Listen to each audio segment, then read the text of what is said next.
Greetings, everyone. Welcome back. Child Support Enforcement Act, the Death of Child Support, Part 4. The truth about State Directory of New Hires, emphasis added regarding IRS Form W-4. Okay, once again, we're making our way down to Part D, Child Support and Establishment of Paternity, and Section 653A, State Directory of New Hires. Okay, so we're going to focus on this particular area right here. Okay, let's go ahead and focus our attention right here. All right, so 42 U.S. Code 653 AB, Employer Information 1, Reporting Requirement A in general. Except as provided in subparagraphs B and C, each employer shall furnish to the Directory of New Hires of the state in which a newly hired employee works a report that contains the name, address, and social security number of the employee, the date services for remuneration were first performed by the employee, and the name and address of and identifying number assigned under Section 6109 of the Internal Revenue Code of 1986 to the employer. We want to focus on the highlighted words: employer, employee, state, social security number. As a reminder, please make your way back to these particular parts and short clip parts as it pertains to these words. Okay, so what we're going to do here is we need to emphasize that this is subparagraph A. This is subparagraph A, and green represents the report information. I'm going to read that to you again, which is a report that contains the name, address, and social security number of the employee.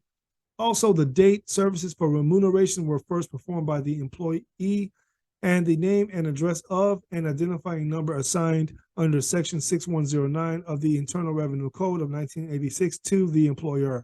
So yes, I know I didn't highlight this particular part in green. Doesn't mean that it does not apply. So I am aware of that. Okay, so now we are located in subparagraph B. We're in subparagraph B, multi-state employers. An employer that has employees who are employed in 2 or more states and that transmit reports magnetically or electronically may comply with subparagraph A by designating one state in which such employer has employees to which the employer will transmit the report described in subparagraph A and transmitting such report to such state. Any employer that transmitted reports pursuant to this subparagraph shall notify the secretary in writing as to which state such employer designates for the purpose of sending reports. Keywords: employer, employee, state. Employer, employee, state. By now, you should know exactly which statutory term we're referring to as it pertains to employee, employer, state. Okay, so once again, we're here in this subparagraph, this particular subparagraph, subparagraph A, okay? So subparagraph B was pointing back to subparagraph A, and I'm just reminding you of this particular subparagraph. Now let's go to subparagraph C. Federal government employers.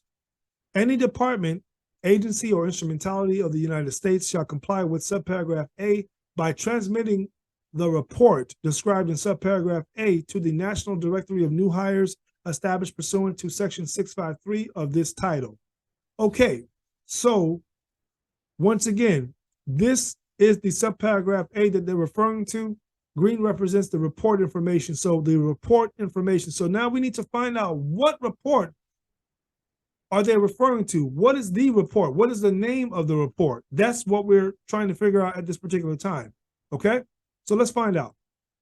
So we are here at 42 U.S. Code 653A, C, reporting format and method.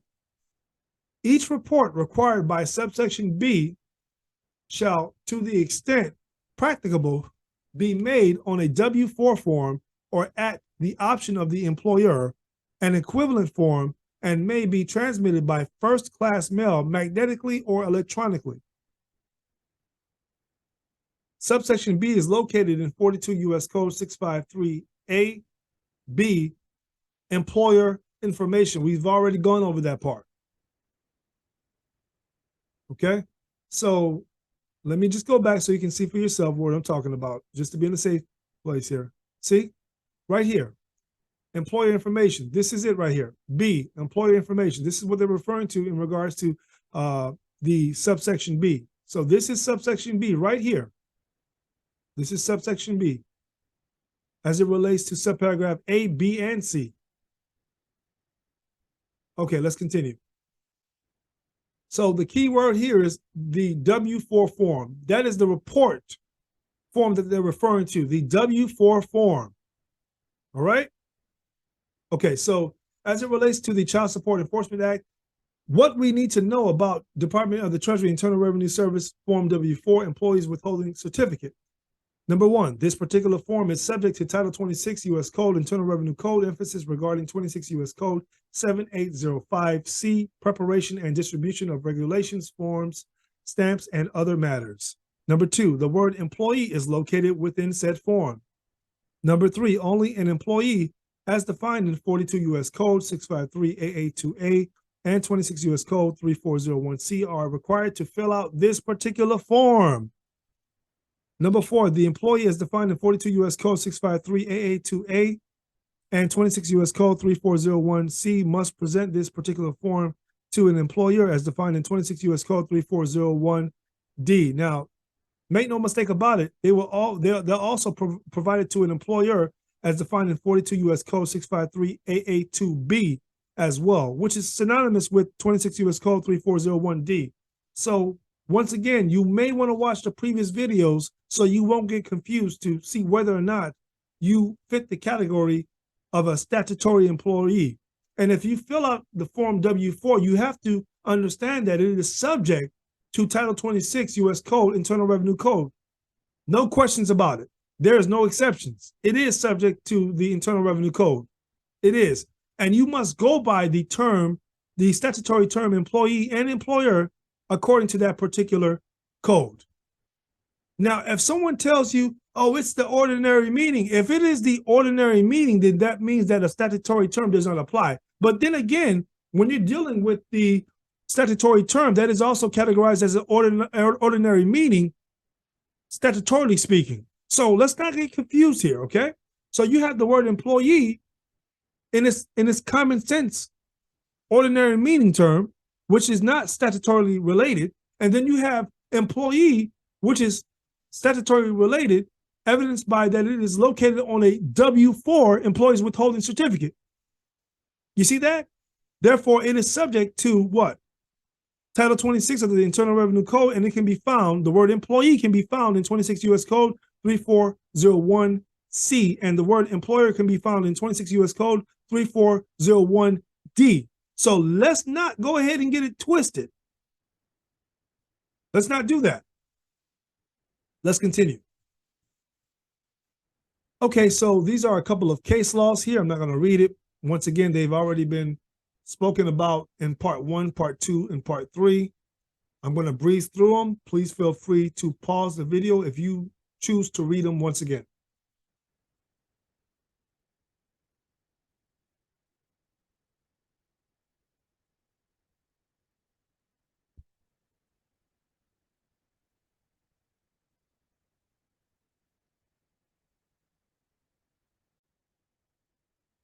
Okay, we're going to utilize Florida as an example.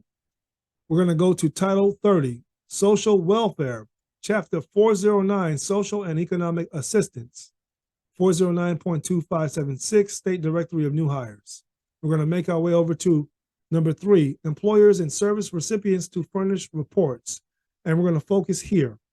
All employers shall furnish a report to the State Directory of New Hires of the state in which the newly hired or rehired employee works. The report required in this section shall be made on a W-4 form or at the option of the employer, an equivalent form, and can be transmitted magnetically, electronically by first-class mail or other methods which may be prescribed by the state directory. Each report shall include the name, address, date of hire, and social security number of every new and rehired employee, and the name, address, and federal employer identification number of the reporting employer. If available, the employer may also include the employee's date of birth in the report. Multi-state employers that report new hire information electronically or magnetically may designate a single state to which it will transmit the above noted report, provided the employer has employees in that state and the employer notifies the Secretary of Health and Human Services in writing to which state the information will be provided. Agencies of the United States government shall report directly to the National Directory of New Hires. Keywords. Keywords. We've already demonstrated in the Florida statutes as it relates to the Child Support Enforcement Act, the statutory term employer, employee, and state. It's already been done. Okay, so once again, please revisit part 1 as in regards to state. Please revisit part 2 in regards to employee. Please revisit part 3 in regards to employer, and please revisit short clip part 2 as in regards to social security number. All right, so once again, the report shall be made on a W-4, circled in green. The information that shall be included in the report is here.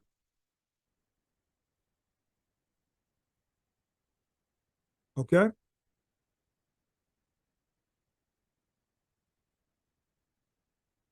True or false? Department of the Treasury Internal Revenue Service Form W-4 employees withholding certificate is subject to Title 26 U.S. Code, Internal Revenue Code, emphasis regarding 26 U.S. Code 7805C, preparation and distribution of regulations, forms, stamps, and other matters. The word employee is located within said form. Only an employee as defined in 42 U.S. Code 653AA2A and 26 U.S. Code 3401C are required to fill out this particular form. The employee as defined in 42 U.S. Code 653AA2A and 26 U.S. Code 3401C must present this particular form to an employer as defined in 26 U.S. Code 3401D. Like I said again, employer is also defined in 42 U.S. Code 653AA2B as well. True or false? If you do not work for an employer as defined in 42 U.S. Code 653AA2B, Florida Statute 409.25762C, and 26 U.S. Code 3401D, who would categorize you as an employee as defined in 42 U.S. Code 653AA2A, Florida Statute 409.25762B, and 26 U.S. Code 3401C, then Department of the Treasury Internal Revenue Service Form W-4 employees withholding certificate does not apply to you. Consequently, Child Support Enforcement Act does not apply to you.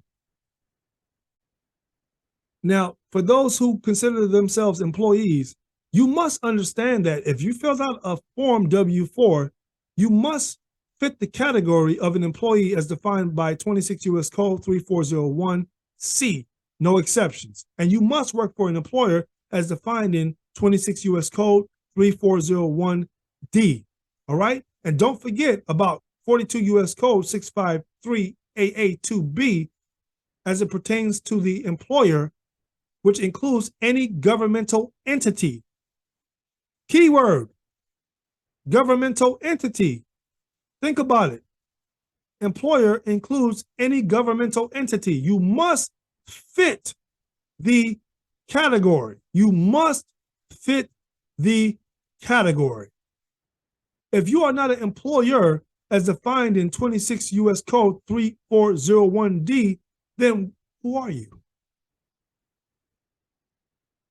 If you are not an employee as defined in 26 U.S. Code 3401C, then who are you?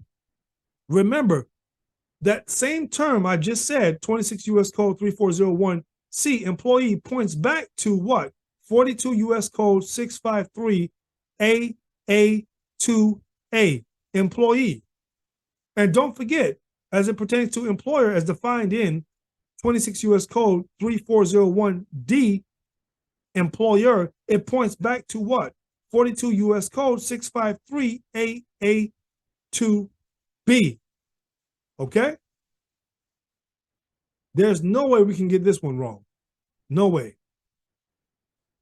Okay, so Child Support Enforcement Act does not apply if you do not, have not, or never worked for a statutory employer who would categorize you as a statutory employee who is required to complete Department of the Treasury Internal Revenue Service Form W-4 Employees Withholding Certificate. It does not apply. It does not apply. It doesn't apply here as well. So you got to really think about it, man. How is it possible that you're subject to child support if you don't meet this criteria as well? Part 1, I provided you with some powerful information. Part 2, I provided you with some powerful information. Part 3, I gave you some powerful information. And this is part 4. Think about it. Think about it. Again, revisit the designated parts here, as well as revisit the short clip part 2 regarding the Social Security number. And that's going to be it for part 4. So once again, Child Support Enforcement Act, the death of child support, part 4.